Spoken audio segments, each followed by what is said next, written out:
ये जो इलेक्शंस आ रहे हैं 2024 के, तो इसका क्या असर होगा रियल स्टेट में, प्रॉपर्टी पर इसका क्या असर होगा। प्रॉपर्टी इलेक्शन से पहले महंगी है या इलेक्शन के बाद महंगी होगी। तो हमेशा बायर को ऐसी मार्केट ही सूट करती है जो स्टेबल ना हो। प्लॉट को 60 लाख रुपए का था, वो 40-45 लाख पर आया हुआ है। लिहाजा मैं यूं कहूंगा कि ये फेवरेट मार्केट है बायर्स के लिए। प्रॉपर्टी में एक बूम आएगा, जितने अच्छे बड़े तगड़े डेवलपर्स हैं वो भी, और जितने छोटे बिल्डर्स हैं वो भी इलेक्शन का ही इंतजार कर रहे हैं। बिस्मिल्लाहिर्रहमानिर्रहीम, अस्सलाम वालेकुम जी, मैं हूं मोहम्मद रिजवान सरवर।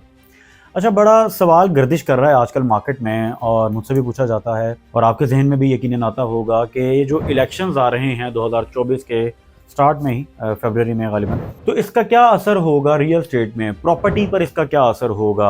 आया हमें इलेक्शन से पहले खरीदारी करनी चाहिए प्रॉपर्टी में, या इलेक्शन के बाद करनी चाहिए। प्रॉपर्टी में रेट स्टेबल कब होगा, पहले होगा बाद में होगा। प्रॉपर्टी इलेक्शन से पहले महंगी है या इलेक्शन के बाद महंगी होगी। यानी इस तरह के बहुत से सवालात जहन नशीन हैं, आजकल गर्दिश भी कर रहे हैं बहुत सारे सवालात। तो आज की वीडियो हमारी इस हवाले से है। अगर आप प्रॉपर्टी के हवाले से कोई भी किसी भी किस्म की कन्फ्यूजन का शिकार हैं तो आप बिल्कुल कमेंट कीजिए, आप हमें मैसेज कीजिए। इंशाल्लाह हम उसके हवाले से आपके तमाम सवालात के जवाब भी देंगे इस चैनल के ज़रिए, और आपके कंसर्न्स को दूर भी करेंगे। और सबसे पहले आप इस चैनल को सब्सक्राइब कर दीजिए, और उन लोगों तक भी इस चैनल को पहुँचाइए जो आपके हल्का अहबाब में हैं, जो प्रॉपर्टी में ख़रीदारी करते रहते हैं, या जिन्होंने अपना घर बनाना है मगर वो बड़े घबराए हुए भी हैं, परेशान भी हैं, फ्रॉड से भी बचना चाहते हैं।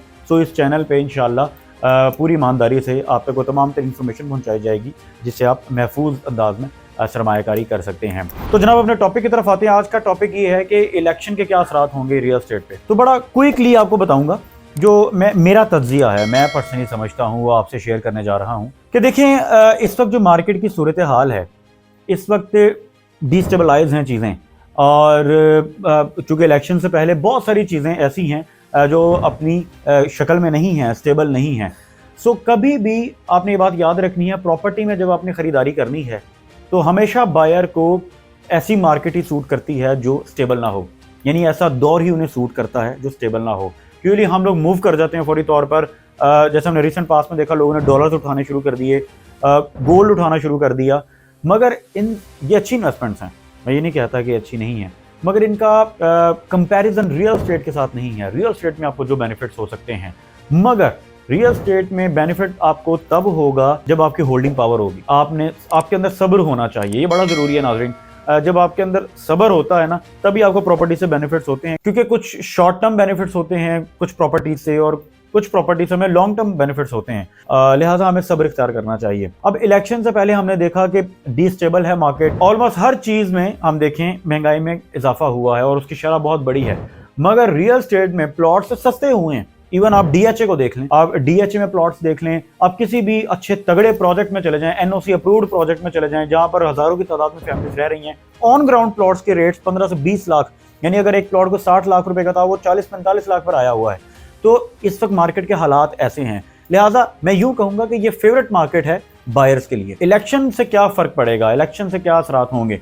अभी चूंकि हर चीज महंगी हो गई सिवाय प्रॉपर्टी के, तो जितने अच्छे बड़े तगड़े डेवलपर्स हैं वो भी, और जितने छोटे बिल्डर्स हैं वो भी इलेक्शन का ही इंतजार कर रहे हैं। क्योंकि इलेक्शन से फर्क सबसे पहले ये पड़ता है, जो आपकी इकोनॉमी होती है वो स्टेबल हो जाती है। यानी आपका जो पैसा आना होता है बाहर से, स्टेट बैंक में पैसा आना होता है, ये तमाम तर जो मामलात हैं इनमें तेज़ी आती है। और बैंक्स के हवाले से खास तौर पे मैं बात करूं तो स्टेबिलिटी आती है, पैसा अच्छा आता है, और फिर मार्केट, हमारी स्टॉक मार्केट बेहतर चली जाती है। यानी ये तमाम तर चीज़ों का ताल्लुक, और यकीनन रियल एस्टेट का ताल्लुक इकोनॉमी के साथ है, तो इकोनॉमी बेहतर होती है। लिहाजा उस वक्त प्रॉपर्टी की प्राइसेस बढ़ जाएंगी। इलेक्शन के बाद प्रॉपर्टी में एक बूम आएगा।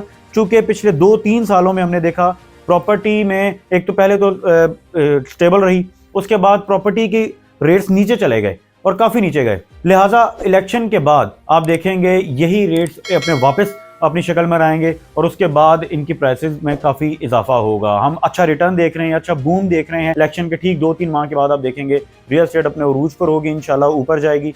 और मैं ख़ास तौर पर वो लोग जो अपना घर बनाना चाहते हैं, अपना प्लॉट लेना चाहते हैं किसी भी चीज़ में, या इन्वेस्टमेंट पॉइंट ऑफ व्यू से भी इन्वेस्टमेंट करना चाहते हैं, तो मैं उनको यही कहूँगा कि ये दिसंबर का जो महीना है और इसके बाद जनवरी का जो महीना है, ये 2 महीने बड़े इंपॉर्टेंट हैं प्रॉपर्टी बाइंग के लिए। लिहाजा आपको कोई भी एनओसी अप्रूव में अच्छा प्रोजेक्ट में इन्वेस्टमेंट करना चाहते हैं तो आप लाजमी हमारे चैनल को फॉलो करें। यहाँ पर आपको डिफरेंट प्रॉपर्टीज़ के हवाले से सजेशंस भी दिए जाएंगे, उनके अच्छाइयाँ बुराइयाँ जो भी उस प्रोजेक्ट में है वो तमाम तरह आपको बताए जाएंगे, रिव्यूज फेयर रिव्यू आपको दिया जाएगा और इसके साथ साथ आपको बताया जाएगा कि आपने इन्वेस्टमेंट करने से पहले किन बातों का ख्याल रखना है। लिहाजा बायर्स के लिए अगले 2 माह बड़े इंपॉर्टेंट। अगली वीडियो में इंशाल्लाह हाजिर होऊंगा एक नए टॉपिक के साथ, आप ही के सवाल के साथ। अगली वीडियो तक मोहम्मद रिजवान सरवर को इजाजत दीजिए।